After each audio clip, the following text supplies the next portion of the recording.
यथार्थ मोक्ष।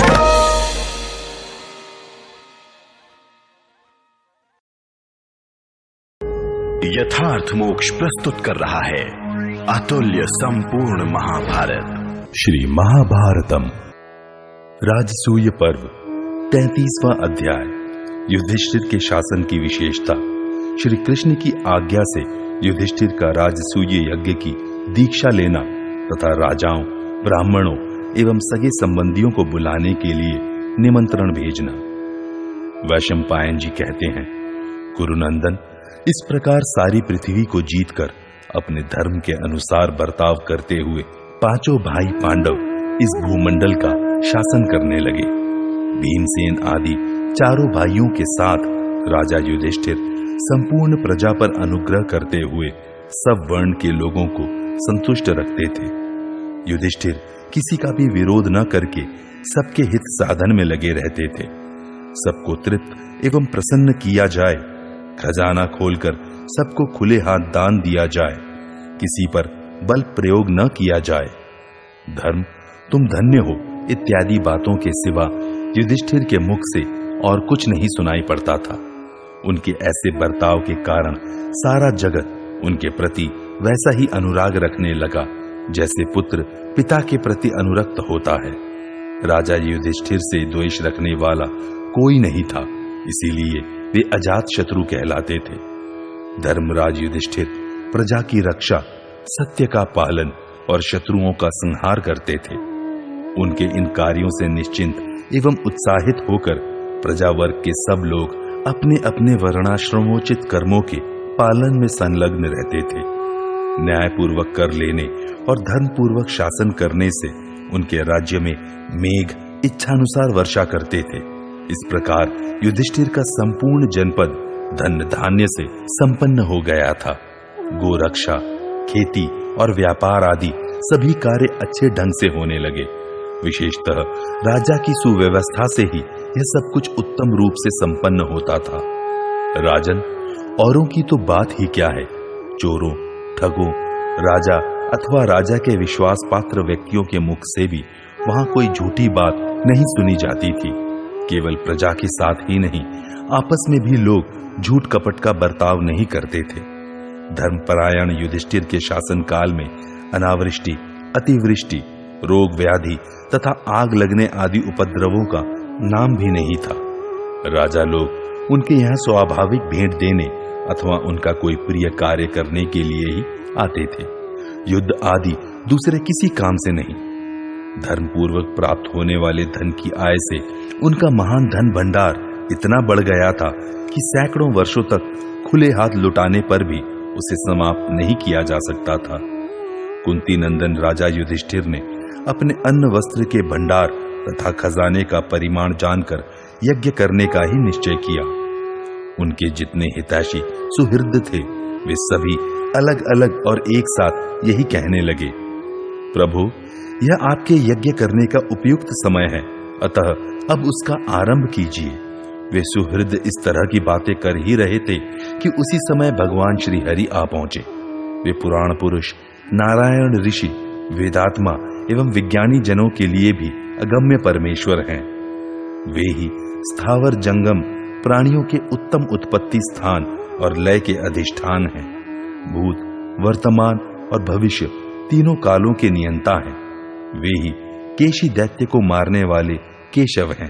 वे संपूर्ण वृषणी वंशियों के परकोटे की भांति संरक्षक, आपत्ति में अभय देने वाले तथा उनके शत्रुओं का संहार करने वाले हैं। पुरुष सिंह माधव अपने पिता वसुदेव जी को द्वारका की सेना के आधिपत्य पर स्थापित करके धर्मराज के लिए नाना प्रकार के धन रत्नों की भेंट ले विशाल सेना के साथ वहां आए थे। उस धनराशि की कहीं सीमा नहीं थी, मानो रत्नों का अक्षय महासागर हो। उसे लेकर रथों की आवाज से समूची दिशाओं को प्रतिध्वनित करते हुए वे उत्तम नगर इंद्रप्रस्थ में प्रविष्ट हुए। पांडवों का धन भंडार तो यूं ही भरा पूरा था, भगवान ने उसे और भी पूर्ण कर दिया। उनका शुभागमन पांडवों के शत्रुओं का शोक बढ़ाने वाला था। बिना सूर्य का अंधकार पूर्ण जगत सूर्योदय होने से जिस प्रकार प्रकाश से भर जाता है, बिना वायु के स्थान में वायु के चलने से जैसे नूतन प्राण शक्ति का संचार हो उठता है, उसी प्रकार भगवान श्री कृष्ण के पदार्पण करने पर समस्त इंद्रप्रस्थ में हर्षोल्लास छा गया। नरश्रेष्ठ जन्मेजय राजा युधिष्ठिर बड़े प्रसन्न होकर उनसे मिले। उनका विधि पूर्वक स्वागत सत्कार करके कुशल मंगल पूछा और जब वे सुख पूर्वक बैठ गए तब धौम्य, द्वैपायन आदि ऋत्विजों तथा भीम, अर्जुन, नकुल, सहदेव चारों भाइयों के साथ निकट जाकर युधिष्ठिर ने श्री कृष्ण से कहा। युधिष्ठिर ने कहा, श्री कृष्ण, आपकी दया से आपकी सेवा के लिए सारी पृथ्वी इस समय मेरे अधीन हो गई है। वर्षणीय, मुझे धन भी बहुत प्राप्त हो गया है। देवकी नंदन माधव, वह सारा धन मैं विधि पूर्वक श्रेष्ठ ब्राह्मणों तथा हव्य वाहन अग्नि के उपयोग में लाना चाहता हूँ। महाबाहु दाशार्ह, अब मैं आप तथा अपने छोटे भाइयों के साथ यज्ञ करना चाहता हूँ। इसके लिए आप मुझे आज्ञा दें। विशाल भुजाओं वाले गोविंद, आप स्वयं यज्ञ की दीक्षा ग्रहण कीजिए। दाशार्ह, आपके यज्ञ करने पर मैं पाप रहित हो जाऊंगा। प्रभु, अथवा मुझे अपने इन छोटे भाइयों के साथ दीक्षा ग्रहण करने की आज्ञा दीजिए। श्री कृष्ण, आपकी अनुज्ञा मिलने पर ही मैं उस उत्तम यज्ञ की दीक्षा ग्रहण करूंगा। वैशंपायन जी कहते हैं, जन्मेजय, तब भगवान श्री कृष्ण ने राजसूय यज्ञ के गुणों का विस्तार पूर्वक वर्णन करके उनसे इस प्रकार कहा, राजसिंह, आप सम्राट होने योग्य हैं, अतः आप ही इस महान यज्ञ की दीक्षा ग्रहण कीजिए। आपके दीक्षा लेने पर हम सब लोग कृतकृत्य हो जाएंगे। आप अपने इस अभीष्ट यज्ञ को प्रारंभ कीजिए। मैं आपका कल्याण करने के लिए सदा उद्यत हूं। मुझे आवश्यक कार्य में लगाइए, मैं आपकी सब आज्ञाओं का पालन करूंगा। युधिष्ठिर बोले, श्री कृष्ण, मेरा संकल्प सफल हो गया। मेरी सिद्धि सुनिश्चित है, क्योंकि ऋषिकेश आप मेरी इच्छा के अनुसार स्वयं ही यहां उपस्थित हो गए।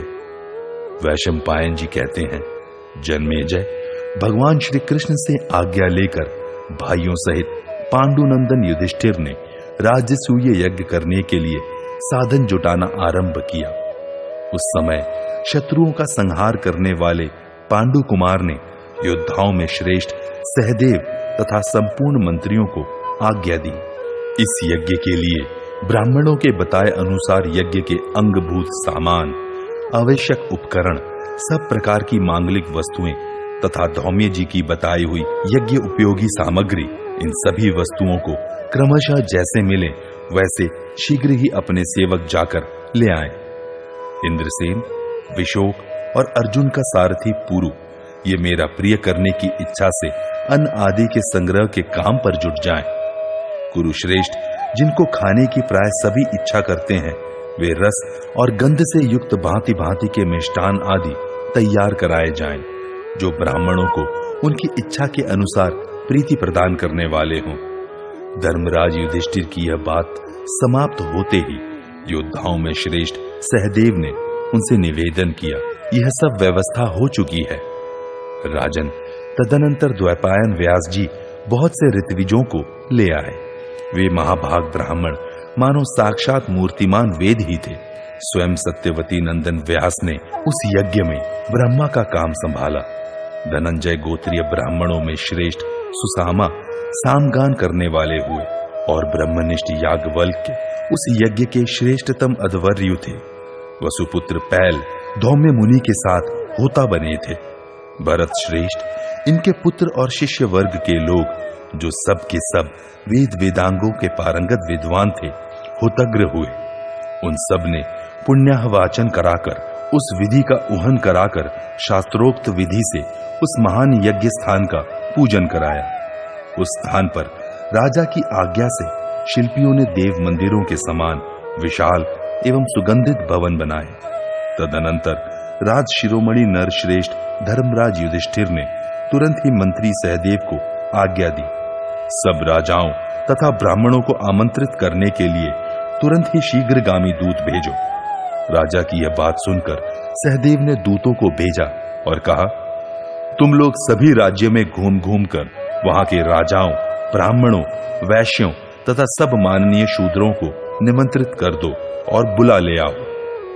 वैशंपायन जी कहते हैं, राजन, तदनंतर पांडुपुत्र राजा युधिष्ठिर के आदेश से सहदेव की आज्ञा पाकर सब शीघ्रगामी दूत गए और उन्होंने ब्राह्मण आदि सब वर्णों के लोगों को निमंत्रित किया तथा बहुतों को वे अपने साथ ही शीघ्र बुला लाए। वे अपने से संबंध रखने वाले अन्य व्यक्तियों को भी साथ लाना न भूले। भारत तदनंतर वहां आए हुए सब ब्राह्मणों ने ठीक समय पर कुंती पुत्र युधिष्ठिर को राजसूय यज्ञ की दीक्षा दी। यज्ञ की दीक्षा लेकर धर्मात्मा धर्मराज युधिष्ठिर सहस्त्रों ब्राह्मणों से घिरे हुए यज्ञ मंडप में गए। उस समय उनके सगे भाई, जाति बंधु, सुहृद, सहायक, अनेक देशों से आए हुए क्षत्रिय नरेश तथा मंत्रीगण भी थे। नरश्रेष्ठ युधिष्ठिर मूर्तिमान धर्म ही जान पड़ते थे। तत्पश्चात वहां भिन्न भिन्न देशों से ब्राह्मण लोग आए जो संपूर्ण विद्याओं में निष्णात तथा वेद वेदांगों के पारंगत विद्वान थे। धर्मराज की आज्ञा से हजारों शिल्पियों ने आत्मीय जनों के साथ आए हुए उन ब्राह्मणों के ठहरने के लिए पृथक पृथक घर बनाए थे, जो बहुत से अन्न और वस्त्रों से परिपूर्ण थे और जिनमें सभी ऋतुओं में सुखपूर्वक रहने की सुविधाएं थीं। राजन, उन गृहों में वे ब्राह्मण लोग राजा से सत्कार पाकर निवास करने लगे। वहां वे नाना प्रकार की कथाएं कहते और नट नर्तकों के खेल देखते थे। वहां भोजन करते और बोलते हुए आनंद मग्न महात्मा ब्राह्मणों का निरंतर महान कोलाहल सुनाई पड़ता था। इनको दीजिए, इन्हें परोसिए, भोजन कीजिए, भोजन कीजिए, इसी प्रकार के शब्द वहां प्रतिदिन कानों में पड़ते थे। भारत धर्मराज युधिष्ठिर ने 1,00,000 गौएं, उतनी ही शैयाएं, 1,00,000 स्वर्ण मुद्राएं तथा उतनी ही अविवाहित युवतियां पृथक पृथक ब्राह्मणों को दान की। इस प्रकार स्वर्ग में इंद्र की भांति भूमंडल में अद्वितीय वीर महात्मा पांडुनंदन युधिष्ठिर का वह यज्ञ प्रारंभ हुआ। तदनंतर पुरुषोत्तम राजा युधिष्ठिर ने भीष्म, द्रोणाचार्य, धृतराष्ट्र, विदुर, कृपाचार्य तथा दुर्योधन आदि सभी भाइयों एवं अपने में अनुराग रखने वाले अन्य जो लोग वहां रहते थे, उन सबको बुलाने के लिए पांडुपुत्र नकुल को हस्तिनापुर भेजा। इस प्रकार श्री महाभारत सभा पर्व के अंतर्गत राजसूय पर्व में राजसूय दीक्षा विषयक 33वां अध्याय पूरा हुआ। 34वां अध्याय युधिष्ठिर के यज्ञ में सब देश के राजाओं, कौरवों तथा यादवों का आगमन और उन सबके भोजन विश्राम आदि की सुव्यवस्था। वैशंपायन जी कहते हैं, जन्मेजय युद्ध विजयी पांडु कुमार नकुल ने हस्तिनापुर में जाकर भीष्म और धृतराष्ट्र को निमंत्रित किया। तत्पश्चात उन्होंने बड़े सत्कार के साथ आचार्य आदि को भी न्योता दिया। वे सब लोग बड़े प्रसन्न मन से ब्राह्मणों को आगे करके उस यज्ञ में गए। भरत कुलभूषण यज्ञवेत्ता धर्मराज का यज्ञ सुनकर अन्य सैकड़ों मनुष्य भी संतुष्ट हृदय से वहां गए। भारत धर्मराज युधिष्ठिर और उनकी सभा को देखने के लिए संपूर्ण दिशाओं से सभी क्षत्रिय वहां नाना प्रकार के बहुमूल्य रत्नों की भेंट लेकर आए। धृतराष्ट्र, भीष्म, महाबुद्धिमान विदुर, दुर्योधन आदि सभी भाई, गांधार राज सुबल, महाबली शकुनी, अचल, वृषभ, रथियों में श्रेष्ठ कर्ण, बलवान राजा शल्य, महाबली बाहलिक, सोमदत्त, कुरुनंदन भूरी, भूरिश्रवा, शल, अश्वत्थामा, कृपाचार्य, द्रोणाचार्य, सिंधुराज जयद्रथ, पुत्रों सहित द्रुपद, राजा शाल्व, प्राग ज्योतिषपुर के नरेश महारथी भगदत्त, जिनके साथ समुद्र के टापुओं में रहने वाले सब जातियों के मलेच्छ भी थे, पर्वतीय नृपतिगण, राजा बृहद्वल, पौंड्रक, वासुदेव, वंग देश के राजा, कलिंग नरेश, आकर्ष, कुंतल, मालव, आंध्र, द्राविड़ और सिंहल देश के नरेशगण, काश्मीर नरेश, महातेजस्वी कुंती भोज,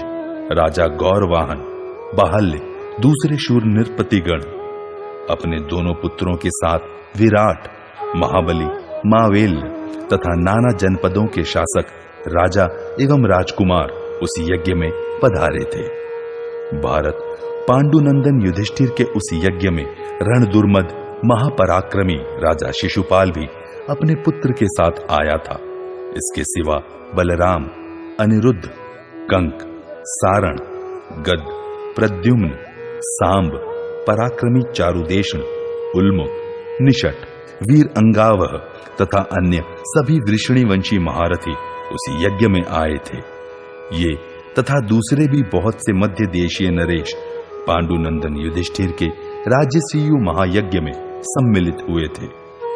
धर्मराज की आज्ञा से प्रबंधकों ने उनके ठहरने के लिए उत्तम भवन दिए, जो बहुत अधिक भोजन सामग्री से संपन्न थे।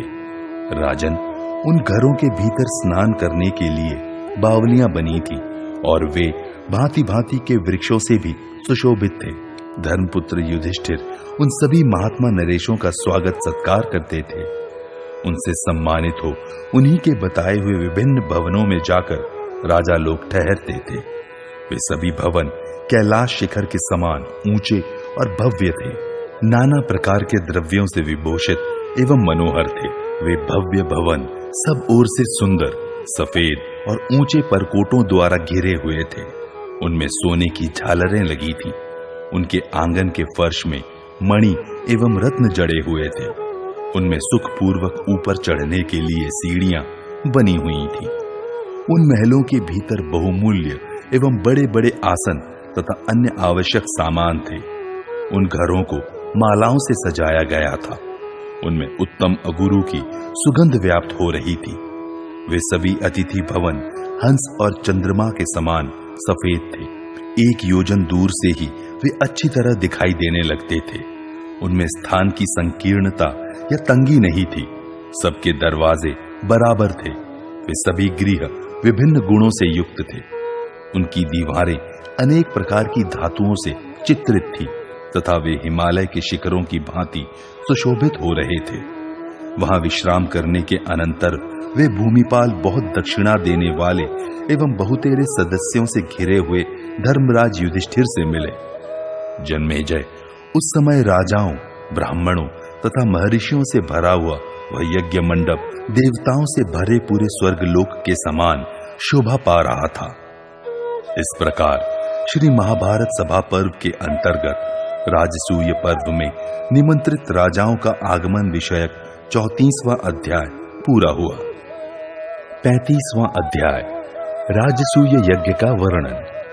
वैशंपायन जी कहते हैं, जन्मेजय, पितामह भीष्म तथा गुरु द्रोणाचार्य आदि की अगवानी करके युधिष्ठिर ने उनके चरणों में प्रणाम किया और भीष्म, द्रोण, कृप, अश्वत्थामा, दुर्योधन और विविंशति से कहा, इस यज्ञ में आप लोग सब प्रकार से मुझ पर अनुग्रह करें।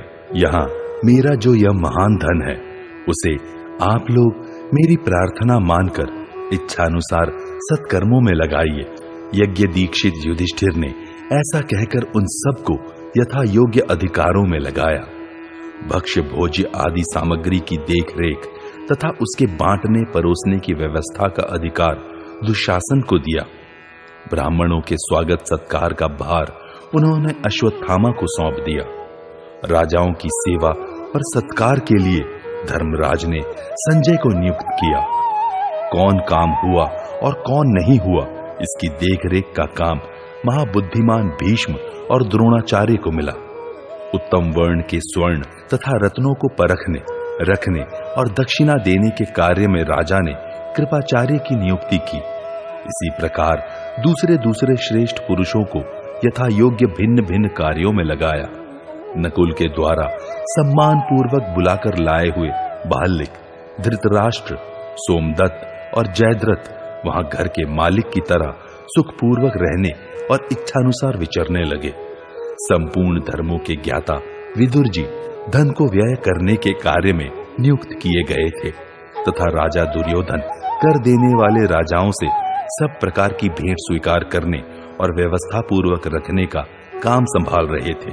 सब लोगों से घिरे हुए भगवान श्री कृष्ण सबको संतुष्ट करने की इच्छा से स्वयं ही ब्राह्मणों के चरण पखारने में लगे थे, जिससे उत्तम फल की प्राप्ति होती है। धर्मराज युधिष्ठिर को और उनकी सभा को देखने की इच्छा से आए हुए राजाओं में से कोई भी ऐसा नहीं था जो 1000 स्वर्ण मुद्राओं से कम भेंट लाया हो। प्रत्येक राजा बहुसंख्यक रत्नों की भेंट देकर धर्मराज युधिष्ठिर के धन की वृद्धि करने लगा। सभी राजा यह होड़ लगाकर धन दे रहे थे कि कुरुनंदन युधिष्ठिर किसी प्रकार मेरे ही दिए हुए रत्नों के दान से अपना यज्ञ संपूर्ण करें। राजन, जिनके शिखर यज्ञ देखने के लिए आए हुए देवताओं के विमानों का स्पर्श कर रहे थे, जो जलाशयों से परिपूर्ण और सेनाओं से घिरे हुए थे, उन सुंदर भवनों, इंद्रादि लोकपालों के विमानों, ब्राह्मणों के निवास स्थानों तथा परम समृद्धि से संपन्न रत्नों से परिपूर्ण चित्र एवं विमान के तुल्य बने हुए दिव्य गृहों से, समागत राजाओं से तथा असीम श्री समृद्धियों से महात्मा कुंती नंदन युधिष्ठिर की वह सभा बड़ी शोभा पा रही थी। महाराज युधिष्ठिर अपनी अनुपम समृद्धि द्वारा वरुण देवता की बराबरी कर रहे थे। उन्होंने यज्ञ में 6 अग्नियों की स्थापना करके पर्याप्त दक्षिणा देकर उस यज्ञ के द्वारा भगवान का यजन किया। राजा ने उस यज्ञ में आए हुए सब लोगों को उनकी सभी कामनाएं पूर्ण करके संतुष्ट किया। वह यज्ञ समारोह अन्न से भरा पूरा था। उसमें खाने पीने की सब सामग्रियां पर्याप्त मात्रा में सदा प्रस्तुत रहती थी। वह यज्ञ खा पी कर तृप्त हुए लोगों से ही पूर्ण था। वहां कोई भूखा नहीं रहने पाता था तथा उस उत्सव समारोह में सब और रत्नों का ही उपहार दिया जाता था। मंत्र शिक्षा में निपुण महर्षियों द्वारा विस्तार पूर्वक किए जाने वाले उस यज्ञ में ईडा, घृत होम तथा तिल आदि शाकल्य पदार्थों की आहुतियों से देवता लोग तृप्त हो गए। जिस प्रकार देवता तृप्त हुए, उसी प्रकार दक्षिणा में अन्न और महान धन पाकर ब्राह्मण भी तृप्त हो गए। अधिक क्या कहा जाए, उस यज्ञ में सभी वर्ण के लोग बड़े प्रसन्न थे। सबको पूर्ण तृप्ति मिली थी। इस प्रकार श्री महाभारत सभा पर्व के अंतर्गत राजसूय पर्व में यज्ञकरण विषयक 35वां अध्याय पूरा हुआ।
यथार्थ मोक्ष।